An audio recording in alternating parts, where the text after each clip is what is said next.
Ujio wa viti hivi umewapa baadhi ya watu wanaoishi na ulemavu matumaini ya kuishi kawaida.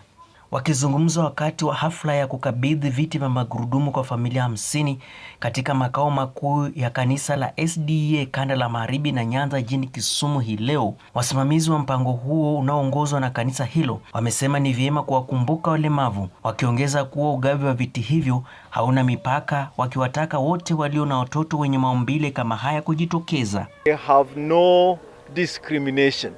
It's not given to church members. It's given to Kenyans who are needy. Anyway, they don't have to be Adventists. As long as there is need, we feel we meet that need for the glory of God. The transformation that we need in this country must start with you and I.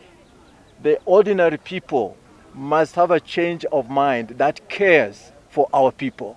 And if we have people at the ordinary level that cares, then these are the people who will rise and become leaders. Every wheelchair impacts not just the recipient, but their caregivers, their siblings, everyone in their community. According to the World Health Organization, one wheelchair affects about 10 lives. So today, it's not just 76 people, it's almost 800 people's lives that are going to be better because of this wheelchair. You know, in Matthew 25:40, we're told, when you do it for the least of these, you do it for me. And that's our motivation. Aidha, Kasisi Samuel Misiani ameirai serikali pamoja na jamii kuwakumbatia walemavu pasi na mipaka yote kwa manufaa ya taifa, akionya dhidi ya unyanyapaa. We want our society, the Kenyan society, do not hide people who are suffering. It's not your responsibility. You are not responsible for the suffering of your child. We are here to provide help. The nation is there to provide help.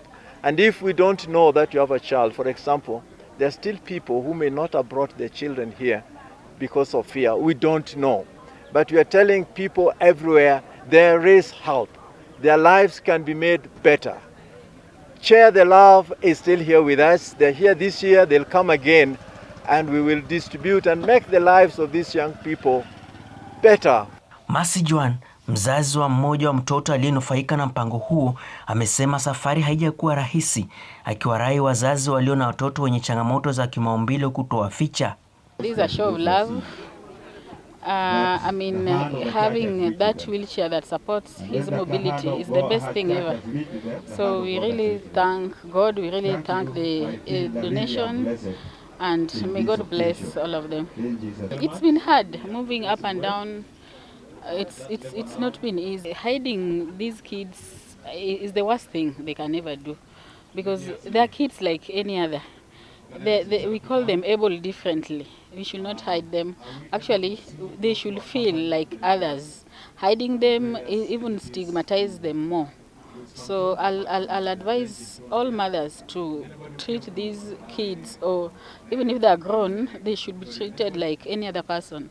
So my son has been a blessing. Kando na Kisumu, walionufaika ni watu kutoka katika kaunti ya Uasin Gishu, Elgeyo Marakwet, huku mpango huo ukitarajiwa kupanuliwa hadi Kajiado na Tharaka Nithi miongoni mwa kaunti zingine. Nikiripotia Jabali TV kutoka kaunti ya Kisumu, jina langu Leonard Murunga.